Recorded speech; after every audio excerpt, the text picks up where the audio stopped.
ಪಪ್ಪಿ ಪಪ್ಪಿ ಪಪ್ಪಿ ಗೋವಾದಲ್ಲಿ ಪಪ್ಪಿ ಹೆಸರು full famous. ಇಡಿ raid ಮಾಡಿದ್ದಾರೆ. ಅದ ಮೇಲೆ ರೇಡ್ ಮಾಡಿದಾಗ ಕ್ಯಾಶು ಕೋಟಿ ಗಟ್ಟಲೆ ಸಿಕ್ಕಿದೆ. ಚಿನ್ನ ಕೇಳ್ಬಿಟ್ಟು ಶಾಕ್ ಆಗ್ಬಿಟ್ಟೆ ಗುರು. 70 ಕೆಜಿ ಚಿನ್ನ ಪಪ್ಪಿ ಬಳಿ ಸಿಕ್ಕಿದೆ. ಇಂತ ಮನೆ ಹಾಳು ಮಾಡೋರ್ಗೆ ಕಾಂಗ್ರೆಸ್ ಅವರು ಎಲ್ಲಾ ಪಕ್ಷದಲ್ಲೂ ಟಿಕೆಟ್ ಅಂತವ್ರಿಗೆ ಕೊಡೋದು. MLA ವಿಶ್ವನಾಥ್ ಡಿಕ್ಲೇರ್ ಕೊಟ್ಟಿರೋದು 5 ಕೆಜಿನ 6 ಕೆಜಿ ಚಿನ್ನ. 6 ಕೆಜಿ ಚಿನ್ನ ಅಂದ್ರೆ 6 ಕೋಟಿ ರೂಪಾಯಿ. ನಮ್ಮ ಕರ್ನಾಟಕದಲ್ಲಿ ಒಬ್ಬ ವ್ಯಕ್ತಿ ಹತ್ರ 33 ಲಕ್ಷ ಕೋಟಿ ಏನೋ ಅನಧಿಕೃತ ಆಸ್ತಿ ಇದೆ. 2ನೇ ಸ್ಥಾನದಲ್ಲಿ 18 ಲಕ್ಷ ಕೋಟಿ ಒಬ್ಬ ರಾಜಕಾರಣಿದಿದೆ 2ನೇ ಸ್ಥಾನ. 3ನೇ ಸ್ಥಾನಕ್ಕೆ 13 ಲಕ್ಷ ಕೋಟಿ 4 ಜನ ಇದ್ದಾರೆ. 9 ಲಕ್ಷ ಕೋಟಿ ಕರ್ನಾಟಕದ 2 ವರ್ಷದ ಬಜೆಟ್ ಹತ್ರ ಆಸ್ತಿ 8 ಜನ ಹತ್ರ ಇದೆ. ಕರ್ನಾಟಕದಲ್ಲಿ ಆಂಬ್ಯುಲೆನ್ಸ್ಗಳು ಬರೀ ಪೇಷಂಟ್ಗಳನ್ನ ಟ್ರಾಫಿಕಿಂಗ್ ಮಾಡಲ್ಲ, ಡ್ರಗ್ ನ ಟ್ರಾಫಿಕಿಂಗ್ ಮಾಡ್ತಾರೆ. ಗೋಲ್ಡ್ ಗಳನ್ನ ರಾಜಕಾರಣಿಗಳಿಗೆ ಟ್ರಾನ್ಸ್ಪೋರ್ಟ್ ಮಾಡಿಕೊಡ್ತಾರೆ. ಕಾಂಗ್ರೆಸ್ಸಿನ ಪಪ್ಪಿ ಫಿಲಂ ಆಕ್ಟರ್ ದೊಡ್ಡಣ್ಣನ ಅಳಿಯ ಮಾಡಬಾರ್ದೆಲ್ಲ ಮಾಡಿದಾನೆ. ಮನೆ ಹಾಳ. ಇಂತ ಮಾಡಬಾರ್ದು ಮಾಡಿರೋ ಮನೆ ಹಾಳನಿಗೆ ಈ ಕಾಂಗ್ರೆಸ್ ಅವರು ಟಿಕೆಟ್ ಕೊಟ್ಟವ್ರೆ. ಅವ್ನ್ ಮಾಡಿದಿರಂತ ಕೆಲಸನೇ ಇಲ್ಲ. ಅದೆಷ್ಟು ಮನೆಗಳನ್ನ ಮುಣಿಸಿದನೋ ಗೊತ್ತಿಲ್ಲ. ಇಡಿ ಅವ್ರು ರೈಡ್ ಮಾಡಿದ್ದಾರೆ. ಇಡಿ ರೈಡ್ ಮಾಡಿದಾಗ ನೀವು ಒಂದು ಮದುವೆ ಮಾಡಿದ್ರೆ ಒಂದು ತಾಲಿ ಚೈನು ಒಂದು ಮಾಂಗಲ್ಯ ಕೊಡ್ಸಕ್ಕೆ ನೀವು ಇಡೀ ಜೀವನವನ್ನೇ ಸರೋಗುತ್ತೆ. ಆ ಮಗಳಿಗೆ ಅಥವಾ ಆ ಮಗಳಿಗೇನಾದ್ರೂ ಮದುವೆ ಮಾಡ್ಬೇಕಾರೆ, ಮಕ್ಕಳಿಗೇನೋ ಮದುವೆ ಮಾಡ್ಬೇಕಾರೆ ಆ ಮಾಂಗಲ್ಯ ಚೈನು, ಒಂದು ಚಿಕ್ಕ ಬಳೆಗಳು, ಒಂದು ನೆಕ್ಲೆಸ್ ಕೊಡಿಸ್ಬಿಟ್ರೆ 25 ಲಕ್ಷ ಆಗುತ್ತೆ. ಆ 25 ಲಕ್ಷಕ್ಕೆ ಇಡೀ ಜೀವನವನ್ನೇ ಒತ್ತೆ ಇಡಬೇಕಾಗತ್ತೆ. And what I meant to say is, ನನಗೆ ಯಾಕೆ ವಿಚಾರ ಹೇಳ್ತಾ ಇದ್ದೀನಿ ಅಂತಂದ್ರೆ, ಇವನು ಯಾವನ ಫೋನ್ ಮಾಡ್ಬೇಡಲೇ, ಅವ್ನು ಯಾವನು ಮೆಸೆಂಜರ್ ಅಲ್ಲಿ ಫೋನ್ ಮಾಡ್ತಾವ. ಲೈವ್ ಅಲ್ಲಿ ಕೂತ್ಕೊಂಡ್ರೆ ಮೆಸೆಂಜರ್ ನೋಡ್ರಿ ಎಷ್ಟು ಸುಖವಾಗಿ ಬೆಳೆದವ್ರೆ. ಮೆಸೆಂಜರ್ ಅಲ್ಲಿ ಏನು ಫೋನ್ ಮಾಡ್ತಾರೆ ಇವರೆಲ್ಲ, ನನ್ಗೆ ಅರ್ಥ ಆಗಲ್ಲ. ಕಮಿಂಗ್ ಸ್ಟ್ರೇಟ್ ಟು ಪಾಯಿಂಟ್, ಈ ಕಾಂಗ್ರೆಸ್ಸಿನ MLA, ಚಿತ್ರದುರ್ಗದ MLA ಆಕ್ಟರ್ ದೊಡ್ಡಣ್ಣನ ಅಳಿಯ ಪಪ್ಪಿ ಗೋವಾದಲ್ಲಿ ಪಪ್ಪಿ ಹೆಸರು ಫುಲ್ ಫೇಮಸ್. ಯಾವ ಕೆಲಸ ಬೇಕಾದ್ರೂ ಮಾಡ್ಕೊತಾರೆ ಪಪ್ಪಿ. ಈ ಕಾಂಗ್ರೆಸ್ಸಿನ MLA ಪಪ್ಪಿ, ಚಿತ್ರದುರ್ಗದ MLA ಪಪ್ಪಿ, ದೊಡ್ಡಣ್ಣನ ಅಳಿಯ ಪಪ್ಪಿ ಇಡಿ ರೇಡ್ ಮಾಡಿದ್ದಾರೆ. ಅದ ಮೇಲೆ ರೇಡ್ ಮಾಡಿದಾಗ ಕ್ಯಾಶು ಕೋಟಿ ಗಟ್ಟಲೆ ಸಿಕ್ಕಿದೆ. ಚಿನ್ನ ಕೇಳ್ಬಿಟ್ಟು ಶಾಕ್ ಆಗ್ಬಿಟ್ಟೆ ಗುರು. ಮೊನ್ನೆ 21 ಕೆಜಿ ಚಿನ್ನ ಸಿಕ್ತಂತೆ. ನೆನ್ನೆ ರೇಡ್ ಮಾಡಿದಾಗ ಬರಾಬರಿ 40 ಕೆಜಿ ಚಿನ್ನ, ಅಪ್ರಾಕ್ಸಿಮೇಟ್ಲಿ 70 ಕೆಜಿ ಪ್ಯೂರ್ ಚಿನ್ನ ಪಪ್ಪಿ ಹತ್ರ ಸಿಕ್ಕಿದೆ. ಒಬ್ಬ MLA, ಕರ್ನಾಟಕದ ಒಬ್ಬ MLA ಬಳಿ 70 ಕೆಜಿ ಚಿನ್ನ ಅಂದ್ರೆ 224. ಇದರಲ್ಲಿ 99% ಭ್ರಷ್ಟರಿದ್ದಾರೆ, ಉಸಿರು ಒಳ್ಳೆಗಳಿದ್ದಾರೆ. ಏನೇನ್ ಸಿಗ್ಬೋದು ಯೋಚನೆ ಮಾಡಿ. ಒಬ್ಬ ಕಾಂಗ್ರೆಸ್ಸಿನ, ಇದು 3 ಪಕ್ಷದಲ್ಲಿದೆ, ಇವ್ರು ಯಾರು ಕೂಡ ವರ್ಧನಲ್ಲ. JDS, ಕಾಂಗ್ರೆಸ್, ಬಿಜೆಪಿ 3ರಲ್ಲೂ ಇದ್ದಾರೆ. 70 ಕೆಜಿ ಚಿನ್ನ ಪಪ್ಪಿ ಬಳಿ ಸಿಕ್ಕಿದೆ. ಇಂತ ಮನೆ ಹಾಳು ಮಾಡೋರ್ಗೆ ಕಾಂಗ್ರೆಸ್ ಅವರು ಎಲ್ಲಾ ಪಕ್ಷದಲ್ಲೂ ಟಿಕೆಟ್ ಅಂತವ್ರಿಗೆ ಕೊಡೋದು. ದುಡ್ಡಿದ್ಯಾ? ಇದೇ ಕಾಂಗ್ರೆಸ್ ಅಲ್ಲಿ ಮಂಡ್ಯದಿಂದ ಡಾಕ್ಟರ್ ರವೀಂದ್ರ ಸೆಕ್ರೆಟರಿ ಆಗಿದ್ರು. ಅವರನ್ನ DK ಶಿವಕುಮಾರ್ ಟಿಕೆಟ್ ಕೊಟ್ಟು ಮನೆ ಕಳ್ಸ, ಹೋಗಪ್ಪ ಮನೆಗೆ ಅಂತ. ಇಷ್ಟೇ difference. Doctor Ravindra Karnataka medical ಕೌನ್ಸಿಲ್ಗೆ ಮೆಂಬರ್ ಆಗಿದ್ದಾರೆ, ಎಲೆಕ್ಟೆಡ್ ಮೆಂಬರ್. ಒಬ್ಬ ವೈದ್ಯನಿಗೆ ಜನರಲ್ ಸೆಕ್ರೆಟರಿ ಆಗಿದ್ದವನಿಗೆ DK ಶಿವಕುಮಾರ್ ಟಿಕೆಟ್ ಕೊಡಿಲ್ಲ. ಕಾರಣ ಯಾಕೆಂದ್ರೆ ಅವ್ರ ಹತ್ರ ದುಡ್ಡಿಲ್ಲ. ಅಂದ್ರೆ ಇವ್ರಿಗೆ ಬೇಕಾದಂತ ದುಡ್ಡಿಲ್ಲ. ಸಣ್ಣ ಪುಟ್ಟ ಖರ್ಚುಗಳಿಗೆ ಎಲೆಕ್ಷನ್ ಕಮಿಷನ್ 7 ಲಿಮಿಟ್ ಅಲ್ಲಿ ಖರ್ಚು ಮಾಡಕ್ಕೆ ಅಯ್ಯಪ್ಪನಂತ ದುಡ್ಡಿತ್ತು. ಅಂತ ಒಳ್ಳೆ ವ್ಯಕ್ತಿಗೆ ಈ DK ಶಿವಕುಮಾರ್ ಟಿಕೆಟ್ ಕೊಟ್ಟಿಲ್ಲ. ಇಂತ ದರಿದ್ರ ಬೇವರ್ಸಿಗಳಿಗೆ, ಲೂಟಿಕೋರರಿಗೆ, ದರೋಡೆಕೋರರಿಗೆ ಮನೆ ಹಾಳು ಮಾಡೋ ಅಂತ ಈ ಪಪ್ಪಿ ಅಂತವ್ರಿಗೆ ಈ DK ಶಿವಕುಮಾರ್, ಈ ಕಾಂಗ್ರೆಸ್ ಅವರು ಟಿಕೆಟ್ ಕೊಟ್ಟವ್ರೆ. ಇಡಿ ರೇಡ್ ಅಲ್ಲಿ 70 ಕೆಜಿ, ಅಪ್ರಾಕ್ಸಿಮೇಟ್ಲಿ 70 ಕೆಜಿ ಚಿನ್ನ ಅಂದ್ರೆ 70 ಕೋಟಿ ರೂಪಾಯಿ ಚಿನ್ನ. ನಿಮ್ ಮನೇಲಿ ಒಂದು ಮಾಂಗಲ್ಯ ಚೈನ್ ತಗೊಳಕಾಗಲ್ರಿ. ಒಂದು ನಿಮ್ ಮಕ್ಕಳಿಗೆ ನಿಮ್ ಮೈ ಮೇಲೆ ಒಂದು ಮಾಂಗಲ್ಯ ಇರಲ್ಲ. ಇವತ್ತು ಚಿನ್ನದ ಬೆಲೆ 10 ಗ್ರಾಮ್ಗೆ 1,25,000 ಆಗಿದೆ. ನೀವೇನ್ ಅನ್ಕೊಂಡಿದ್ದೀರಾ? ಯಾರು ತಗೊಳ್ತಾ ಇದಾರೆ ಈ ಚಿನ್ನನ? ಖಂಡಿತ ನೀವು ತಗೊಂತಾ ಇಲ್ಲ. 97% ಸಾಮಾನ್ಯ ಜನ ಇದ್ರಿ, 3% ಪವರ್ಫುಲ್ ಶ್ರೀಮಂತರಿದ್ದಾರೆ. ಅದು ಕರ್ನಾಟಕದಲ್ಲಾಗಿರ್ಬೋದು, ಭಾರತದಲ್ಲಾಗಿರ್ಬೋದು. 3% ಜನ ಭ್ರಷ್ಟ ಅಧಿಕಾರಿಗಳು, ಭ್ರಷ್ಟ ರಾಜಕಾರಣಿಗಳು ಆಫ್ ಆಲ್ ದ ಪಕ್ಷ. ಬರೀ ಇದು ಕಾಂಗ್ರೆಸ್ ಕತೆ ಅಲ್ಲ. ಪ್ರತಿ ಒಬ್ಬ MLA 99% MLAಗಳದೆಲ್ಲ ಇದೇ ಕತೆ. ಮೊನ್ನೆ MLA ವಿಶ್ವನಾಥ್ ಡಿಕ್ಲೇರ್ ಕೊಟ್ಟಿರೋದು 5 ಕೆಜಿನ 6 ಕೆಜಿ ಚಿನ್ನ 6 ಕೆಜಿ ಚಿನ್ನ ಅಂದ್ರೆ 6 ಕೋಟಿ ರೂಪಾಯಿ. ಈ MLA ಬರೋದು 1 ಲಕ್ಷ ರೂಪಾಯಿ ಸಂಬಳದಲ್ಲಿ 6 ಕೋಟಿ ರೂಪಾಯಿ ಚಿನ್ನ ಎಲ್ಲಿಂದ ಬಂತು MLA ವಿಶ್ವನಾಥನ್ಗೆ? ಯಾರು ಕೇಳಲ್ಲ. ಕಂಪ್ಲೇಂಟ್ ಕೊಟ್ರೆ FIR ರಿಜಿಸ್ಟರ್ ಮಾಡಿಲ್ಲ ಅವನ ಮೇಲೆ. ಇದೇ ಕಾಂಗ್ರೆಸ್ ಸರ್ಕಾರದಲ್ಲಿ ಅವನು ಪ್ರೊಟೆಸ್ಟ್ ಮಾಡ್ದ ಹುಡುಗರ ಕೈಯಲ್ಲಿ ಯಲಹಂಕದಲ್ಲಿ. ಕಂಪ್ಲೇಂಟ್ ಕೊಟ್ರೆ FIR ಮಾಡಲ್ರಿ. ಅಂಟಮ್ಮಂದ್ರೆ ಹೆಂಗಿದೆ ನೋಡಿ.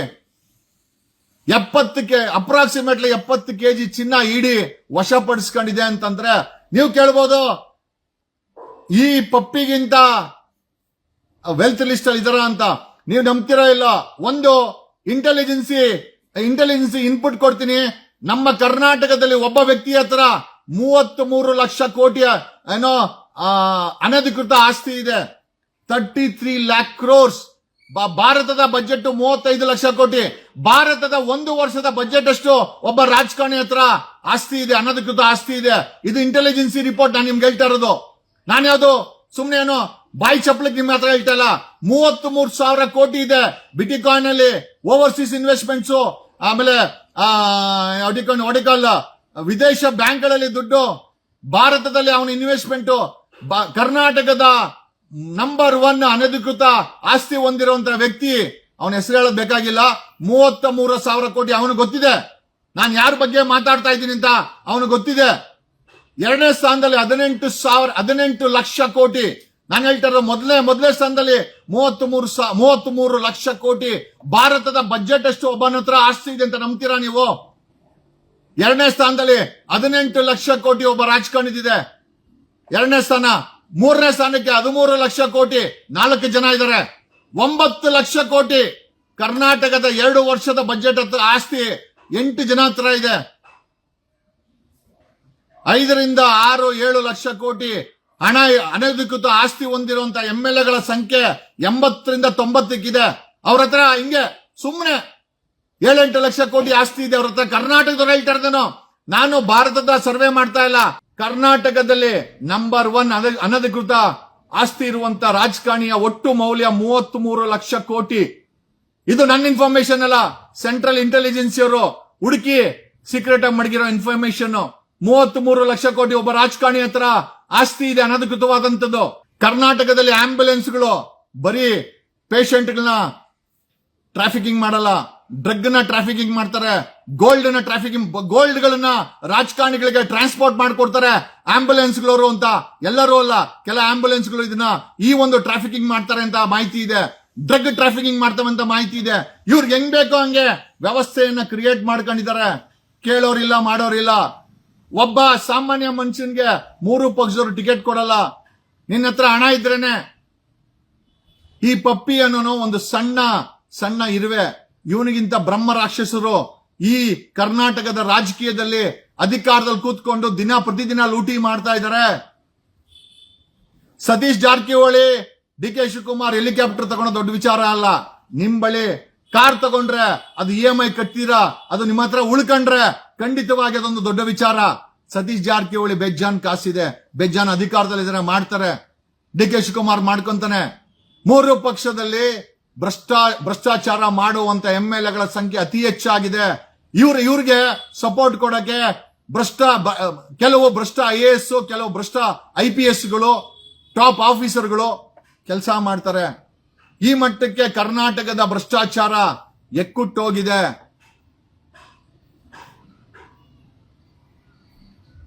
ನಲವತ್ತೆರಡು ಕೇಸ್ ಇದೆ. ನಾಗೇಂದ್ರ ಅವನು ಕ್ಯಾಬಿನೆಟ್ ಮಿನಿಸ್ಟ್ರು. 42 ಕೇಸ್ ಇರೋನು. ಕಾಂಗ್ರೆಸ್ ಅಲ್ಲಿ 42 ಕೇಸ್ ಪೆಂಡಿಂಗ್ ಇರೋನು ಕ್ಯಾಬಿನೆಟ್ ಮಂತ್ರಿ ರೀ. ಅವನ ಮೇಲೆ ಯಾವ್ದು ರೌಡಿ ಶೀಟರ್ ಓಪನ್ ಮಾಡಲ್ಲ. ಪೊಲೀಸವ್ರಿಗೆ ಮೀಟರ್ ಬೇಕಲ್ಲ. ಪೊಲೀಸವ್ರಿಗೆ ಮೀಟರ್ ಬೇಕಲ್ವಾ? ಯಾಕೆ ಓಪನ್ ಮಾಡ್ತಾರೆ? ಯಾವ ರಾಹುಲ್ ಗಾಂಧಿ ಬಗ್ಗೆ ನನಗೆ ಅಭಿಮಾನ ಇತ್ತು, ಧರ್ಮಸ್ಥಳದ ವಿಚಾರದಲ್ಲಿ ಅದು ಹೊರಟೋಯ್ತು ನನಗೆ. ಇವರೆಲ್ಲ ಏನಿದ್ರು ಅಧಿಕಾರಕ್ಕೋಸ್ಕರ ನಮ್ಮನ್ನ ಆಡಳಿತ ಮಾಡೋರು, ನಮ್ಮನ್ನ ಗೂಬೆ ಮಾಡೋರು ಅಂತ. Whatever it is said and done. 2028ಕ್ಕೆ ನಿಮ್ ಭವಿಷ್ಯ ಅಂತ ಹಾಳಾಗೋಗಿದೆ. ಎರಡೆರಡು ಶಿಫ್ಟ್ ಮಾಡಿದ್ರು ನಿಮ್ಮ ಕಮಿಟ್ಮೆಂಟ್ ಗಳು ತೀರಲ್ಲ. ಮೆಟ್ರೋ ಬೆಲೆ ಜಾಸ್ತಿ ಆಗಿದೆ, ಕೆರೋಸಿನ್ ಬೆಲೆ ಜಾಸ್ತಿ ಆಗಿದೆ, ಪೆಟ್ರೋಲ್ ಬೆಲೆ ಜಾಸ್ತಿ ಆಗಿದೆ, ಗ್ಯಾಸ್ ಬೆಲೆ ಜಾಸ್ತಿ ಆಗಿದೆ, ಡೀಸೆಲ್ ಬೆಲೆ ಜಾಸ್ತಿ ಆಗಿದೆ, ಎಲೆಕ್ಟ್ರಿಸಿಟಿ ಬಿಲ್ ಜಾಸ್ತಿ ಆಗಿದೆ, ಬಸ್ ಬೆಲೆ ಜಾಸ್ತಿ ಆಗಿದೆ, ಟ್ರೈನ್ ಬೆಲೆ ಜಾಸ್ತಿ ಆಗಿದೆ, ಟೋಲ್ ಗೇಟ್ ಬೆಲೆ ಜಾಸ್ತಿ ಆಗಿದೆ, ನಿಮ್ ಮಕ್ಕಳ ಫೀಸ್ ಜಾಸ್ತಿ ಆಗಿದೆ, ನೀರಿನ ಬೆಲೆ ಜಾಸ್ತಿ ಆಗಿದೆ, ಬಾಡಿಗೆ ಜಾಸ್ತಿ ಆಗಿದೆ, ಪೊಲ್ಯೂಷನ್ ಜಾಸ್ತಿ ಆಗಿದೆ. Bangalore has become A epidemic centre for cancer. ಇಷ್ಟು ಪೊಲ್ಯೂಷನ್ ಮಾಡಿಟ್ಟಿದೀವಿ ಅಂತಂದ್ರೆ GST ಕಡಿಮೆ ಆಗಿದ್ದ ಒಂದೇ ತಿಂಗಳಲ್ಲಿ 2.5 ಲಕ್ಷ ಗಾಡಿಗಳು ಬೆಂಗಳೂರಿನ ರೋಡ್ಗೆ ಇಳಿದಿದೆ. ರೋಡ್ ಏನ್ ದೊಡ್ಡದಾಗಿಲ್ಲ, ಆ ರೋಡ್ ಅಷ್ಟೇ ಇದೆ. ಬಟ್ ಆದ್ರೆ ಗಾಡಿಗಳ ಸಂಖ್ಯೆ ಮಾತ್ರ ಜಾಸ್ತಿ ಆಗಿದೆ. ಬೆಂಗಳೂರಿನ ಜಾಯಿಂಟ್ ಕಮಿಷನರ್ ಅಂತ ಹೇಳ್ಕೊಳ್ಳುವಂತ ಅಧಿಕಾರಿ ಗಾಡಿಗಳ ರಿಜಿಸ್ಟ್ರೇಷನ್ ಸ್ಟಾಪ್ ಮಾಡಿ ಅಂತ ಬರೆಯಕ್ಕೆ ಯೋಗ್ಯತೆ ಇಲ್ಲಂತವನು. ಲೆಕ್ಕ ಹಾಕೊಳ್ಳಿ. ಈ ಬೆಂಗಳೂರಿಗೆ, ಈ ಕರ್ನಾಟಕಕ್ಕೆ RTO ಕಮಿಷನರ್ ಇದ್ದಾರೆ, ಬೆಂಗಳೂರಿಗೆ ಜಾಯಿಂಟ್ ಕಮಿಷನರ್ ಇದ್ದಾರೆ. ಒಂದು ಲೆಟ್ರು ರಿಜಿಸ್ಟ್ರೇಷನ್ ಸ್ಟಾಪ್ ಮಾಡಿ. ವಾಹನಗಳ ಸಂಖ್ಯೆ ಜಾಸ್ತಿ ಆಗ್ತಾ ಇದೆ, ಪೊಲ್ಯೂಷನ್ ಸಂಖ್ಯೆ ಜಾಸ್ತಿ ಆಗಿದೆ. ಹೇಳ್ಕೊಳಕ್ಕೆ ಪೊಲ್ಯೂಷನ್ ಡಿಪಾರ್ಟ್ಮೆಂಟ್ ಇದೆ, ಗೆಣಸ್ಕಿಳ್ತಾರೆ. ಬೆಂಗಳೂರು ತುಂಬಾ ಬರೀ ಹೊಗೆ. ನೀವು ಕನ್ಸ್ಯೂಮ್ ಮಾಡುವಂತ ಏರ್ಕು ಹೊಗೆ, ನೀವು ಕನ್ಸ್ಯೂಮ್ ಮಾಡೋ ನೀರು ಅದು ಕೂಡ ಮ್ಯಾಂಗನೀಸು, ಲೆಡ್, ಈ ತರ ವಿಷಯ ಇರುವಂತದ್ದು. ಯಾರೋ DK ಶಿವಕುಮಾರ್ ಅಂತಾರೋ 5-10 ಲಕ್ಷ ರೂಪಾಯಿಂದು ವಾಟರ್ ಫಿಲ್ಟರ್ ಹಾಕಂತಾರೆ, ಚೆನ್ನಾಗಿರೋ ನೀರು ಕುಡಿತಾರೆ ಮಂತ್ರಿಗಳು, IAS IPS ಅವರು. ನೀವು ಕುಡಿಯೋದಲ್ಲ ಬರೀ ವಿಷದ ನೀರು. ಬಿಜೆಪಿನಲ್ಲಿ ಸ್ಕ್ಯಾಮ್ ಆಯ್ತು, ಕಾಂಗ್ರೆಸ್ ಅಲ್ಲಿ ಏನಾಗ್ತಾ ಇದೆ ಕೇಳೋರಿಲ್ಲ. ಇದೇ DK ಶಿವಕುಮಾರ್ ಮೇಲೆ, ಸತೀಶ್ ಜಾರಕಿಹೊಳಿ ಮೇಲೆ, ಇನ್ನೊಬ್ಬರ ಮೇಲೆ ಕಮಿಷನ್ ತಗೊಳ್ಳುವಂತ ರಿಟರ್ನ್ ಕಂಪ್ಲೇಂಟ್ ಇದೆ.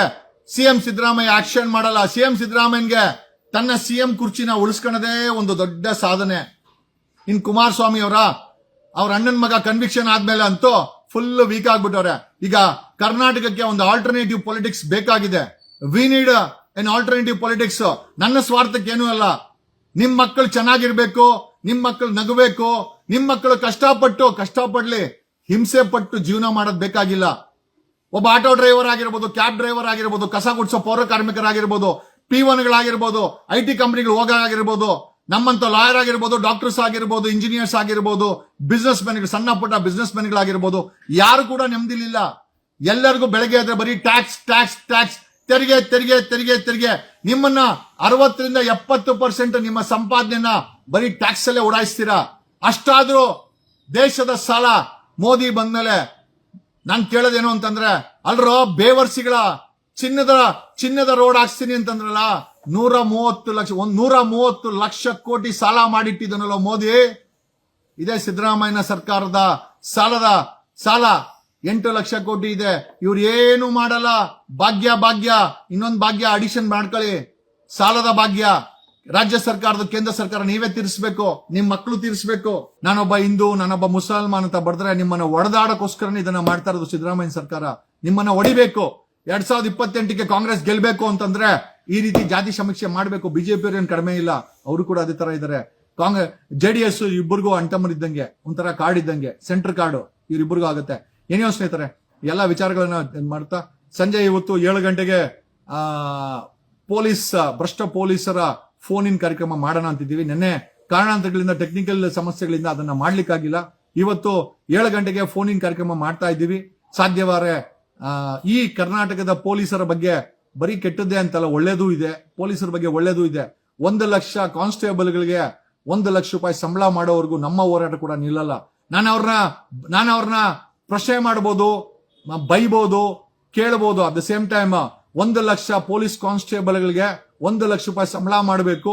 ಅವ್ರ ಮಕ್ಕಳಿಗೆ ಕೇಂದ್ರೀಯ ವಿದ್ಯಾಲಯ ತರ ಶಾಲೆ ಕೊಡಬೇಕು, ಜೊತೆನಲ್ಲಿ ಕ್ಯಾಂಟೀನ್ ಫೆಸಿಲಿಟಿ ಕೊಡಬೇಕು, 3 ಪಾಳ್ಯದಲ್ಲಿ ಶಿಫ್ಟ್ ಇರಬೇಕು, ವಾರಕ್ಕೊಂದು ರಜಾ ಕೊಡಬೇಕು. ಇದು ನನ್ನ ಡಿಮ್ಯಾಂಡು ಕರ್ನಾಟಕದ ಪೊಲೀಸ್ ಕಾನ್ಸ್ಟೇಬಲ್ ಪರವಾಗಿ. ಅಟ್ ದ ಸೇಮ್ ಟೈಮ್ ಆ ಡಿಪಾರ್ಟ್ಮೆಂಟ್ ಅಲ್ಲಿರೋ ಅಪಾಯಿಂಟ್ಮೆಂಟ್ ಆಗಿರ್ಬೋದು, ಭ್ರಷ್ಟಾಚಾರ ಆಗಿರ್ಬೋದು, ಲೂಟಿಕೋರತನ ಆಗಿರ್ಬೋದು, ಕದ್ದಿರೋ ಚಿನ್ನದಲ್ಲಿ ಒಡವೆ ಮಾಡಿಸ್ಕೊಟ್ರೆ ಅದನ್ನ ಪ್ರಶ್ನೆ ಮಾಡೋದೇ ಇರ್ಬೋದು, ಚಾಮರಾಜಪೇಟೆ ಗೋಲ್ಡ್ ಹೊಡಿಕೊಲ್ಲ ಮಾದಕ ವಸ್ತುಗಳ ಸ್ಮಗ್ಲಿಂಗ್ ಆಗಿರ್ಬೋದು, ಇದನ್ನೆಲ್ಲ ಪ್ರಶ್ನೆ ಮಾಡೇ ಮಾಡ್ತೀನಿ. But at the same time ಆ ಡಿಪಾರ್ಟ್ಮೆಂಟ್ಗೆ ಬೇಕಾದಂತದ್ದು ಕಾನ್ಸ್ಟೇಬಲ್ಗಳಿಗೆ ಒಂದು ಒಳ್ಳೆ ಸೌಕರ್ಯ, ಅದಕ್ಕೂ ಕೂಡ ನನ್ನ ಹೋರಾಟ ಇದ್ದೇ ಇರುತ್ತೆ ಅಂತ ಹೇಳುತ್ತಾ, I love you police constables. ನಿಮಗೋಸ್ಕರ ನೀವು ನನ್ನ ಬೈಕೊಂಡ್ರು ಪರವಾಗಿಲ್ಲ, ಬಟ್ ನಿಮ್ಮ ಡಿಪಾರ್ಟ್ಮೆಂಟ್ ಅಲ್ಲಿ ಭ್ರಷ್ಟಾಚಾರ ಕಡಿಮೆ ಮಾಡಬೇಕು ಅಂದ್ರೆ ಪೊಲೀಸ್ ಕಾನ್ಸ್ಟೇಬಲ್ಗೆ 1 ಲಕ್ಷ ರೂಪಾಯಿ ಸ್ಯಾಲರಿ ಮಾಡ್ಲೇಬೇಕು. ಅದು ಸಿದ್ದರಾಮಯ್ಯ ಮಾಡಿಲ್ಲ ಅಂತಂದ್ರೆ ನಾನು ಅಧಿಕಾರಕ್ಕೆ ಬಂದಾಗ ಮಾಡ್ತೀನಿ. Thank you, love you all.